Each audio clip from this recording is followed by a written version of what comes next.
Adventurous kids explore with education and learning what a wild life is in the Everglades. I want to explore the Museum of Discovering Science.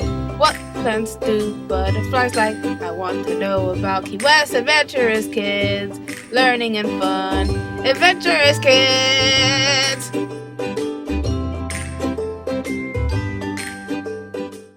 Today I'm going to tell you about All Souls Day. All Souls Day is a holiday in the Roman Catholic calendar that falls on November 2nd. All Souls Day takes place on the day after All Saints Day, which is on November 1st. The Roman Catholic Church sets aside All Souls Day to remember members of the faith who have died, especially those believed to be suffering in purgatory.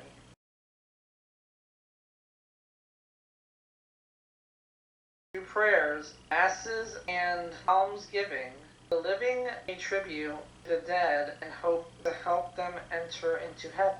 All Saints' Day is known for having more than the one name. If you have watched the All Saints' Day Adventurous Kids episode, you can find out All Souls' Day is no different. Thankfully, however, there are only a couple of other names you might hear today called, as the first would be the commemoration of all the faithful departed, and the other would simply be the Feast of All Souls.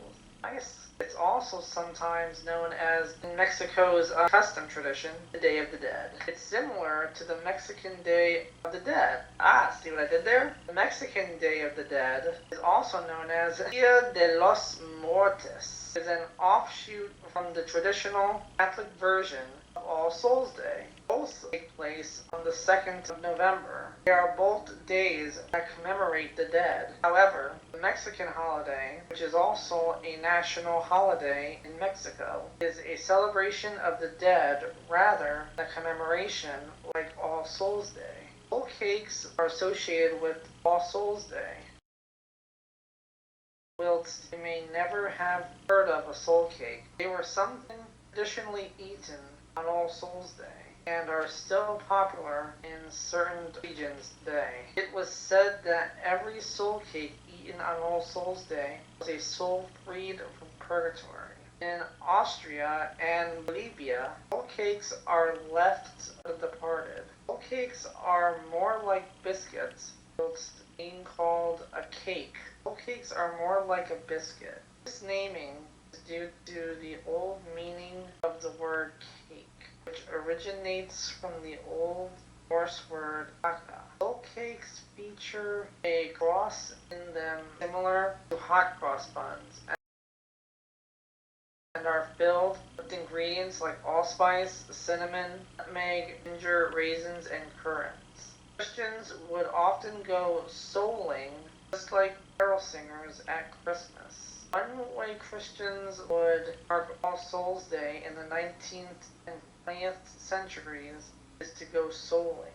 Usually done by children and poor people. They would go from door to door singing songs, saying prayers for people in return for alms, money, or soul cakes. This practice was most often seen in England. It can be found in parts of the country like Sheffield and Cheshire. However, the tradition of giving out soul cakes has been going in Ireland since the Middle Ages. Soldiers had a favorite song. There was one rhyme that soldiers would regularly sing when going around the houses, known either as the soul song or souling song. Requiem masses are held on All Souls Day. All Souls Day often involves requiem masses being held. According to Catholic doctrine, prayers at church members cleanse departed souls and prepare them for heaven.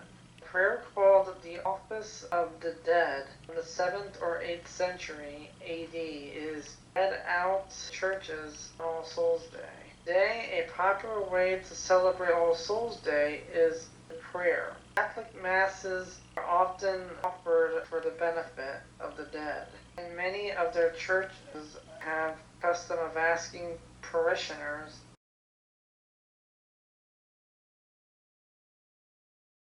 write the names of their lost loved ones in a book called the Book of the Dead, or Book of Remembrance. These names are remembered during all masses and Catholic church services celebrated during the month of November. Thank you for watching this episode of Adventurous Kids. Blessed be. What did you learn today? Adventurous Kids! Adventurous Kids! What was the most interesting fact? Adventurous Kids! Adventurous Kids! Adventurous